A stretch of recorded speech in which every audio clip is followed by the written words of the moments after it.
almost didn't take the job. Something about the ad felt off. Looking for responsible sitter. 1 night only. Good pay. Cash. Must follow instructions. That was it. No details about the kid.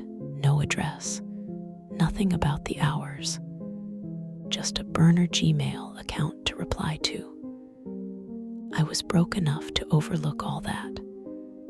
My rent was due in 3 days, and my fridge was down to half a jar of pickles and an expired yogurt. So I sent a message, figuring I wouldn't get a reply. I got one back in less than an hour. Thank you for reaching out. The job is simple. Watch our son, Matthew, from 7 p.m. midnight. $500 cash. Please do not let him look into mirrors. Please do not answer the door if someone knocks and claims to be us. Address attached. I stared at the screen, rereading the message. No mirrors. Don't open the door. Those weren't instructions. Those were warnings. But again, $500. $500 for 5 hours of sitting on a couch while a kid sleeps. I could ignore the creepiness for that. The house was out in the suburbs, tucked away at the end of a cul-de-sac with no streetlights. Every house on the street was dark except theirs. A faint yellow glow behind heavy curtains. The parents greeted me at the door. They looked normal. Almost aggressively normal, like the kind of people you'd see in stock photos. Mom in a cardigan, dad in khakis, both smiling too wide. "We're so glad you could make it," the mom said, ushering me inside.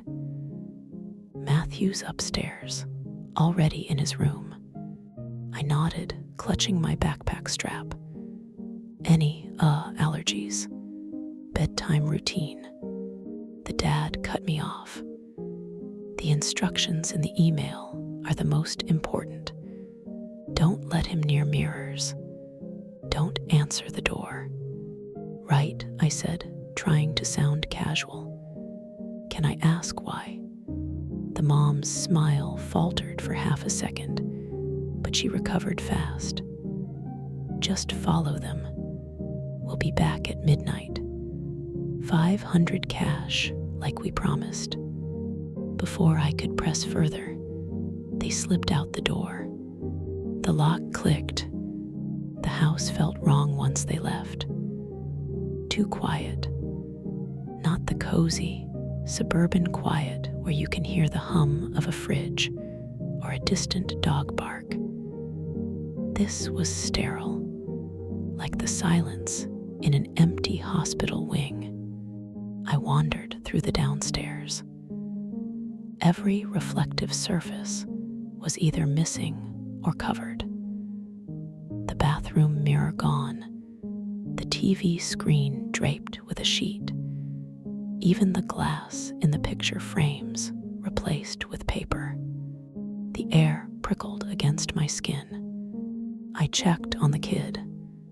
Matthew was sitting cross-legged on his bed, staring at me when I opened the door. He looked about 8.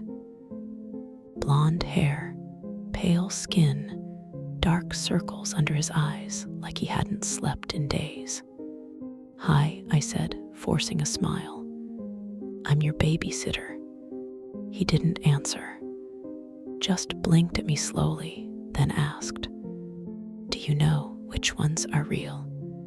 My stomach dropped. "What do you mean?" "The people," he said. His voice was flat, like he was reciting something.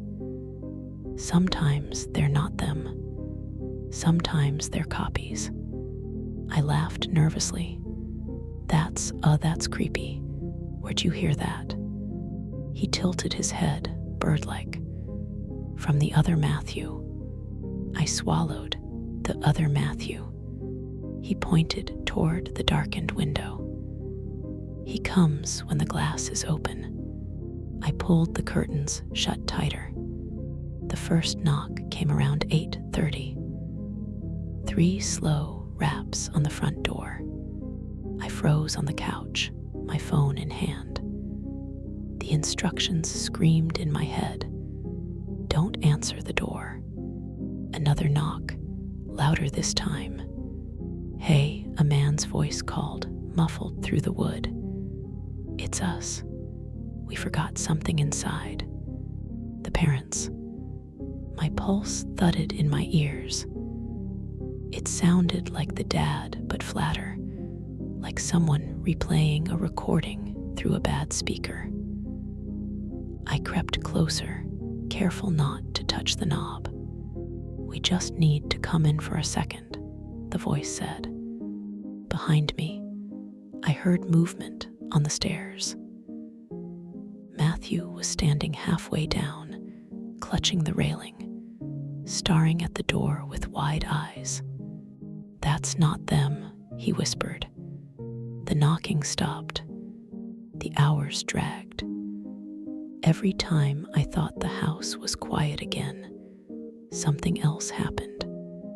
9:15. I heard footsteps packing the upstairs hallway. Heavy, deliberate.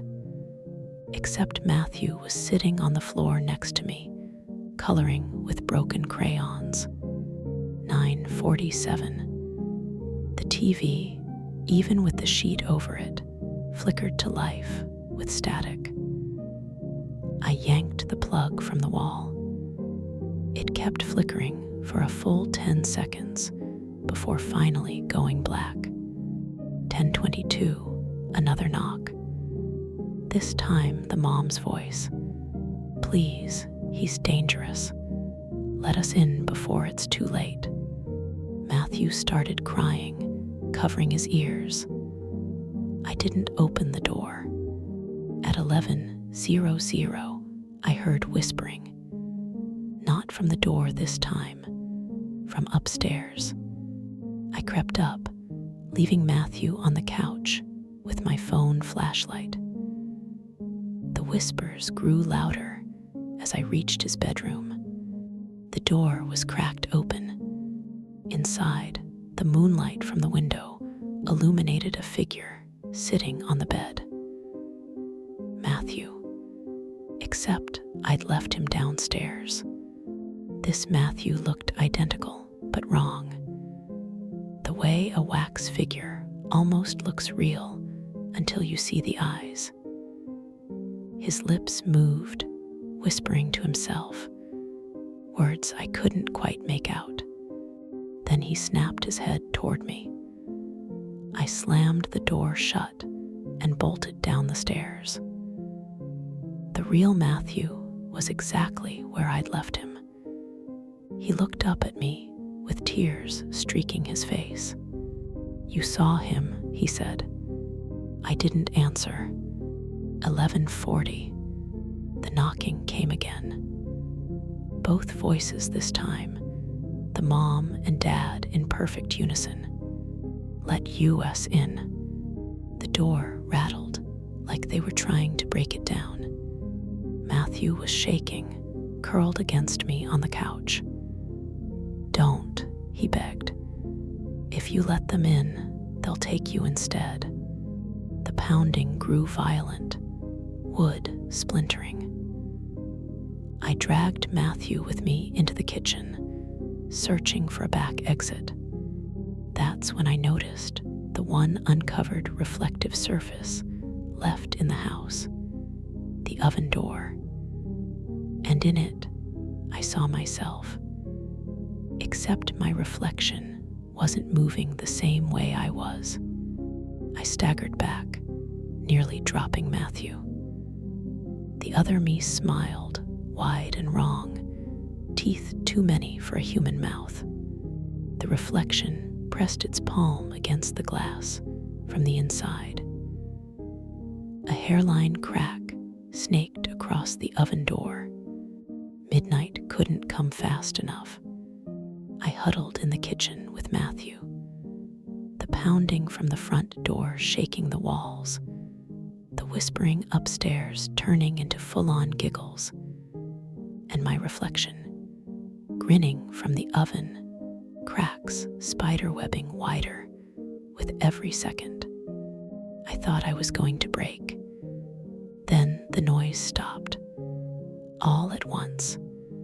The clock on the microwave blinked 12:00 a.m. The front door swung open. The parents walked in, smiling, normal again. "You did well," the mom said. She handed me an envelope of cash. My hands shook as I took it. What the hell is wrong with this house? With him? I pointed at Matthew, who clung to my leg. The dad crouched down, prying the boy off me. "He's not our son," he said simply. My mouth went dry. "What?"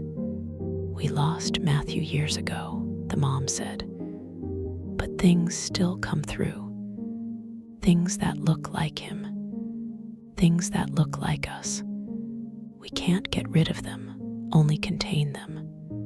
They each took one of Matthew's hands. He didn't fight, just looked back at me with hollow eyes.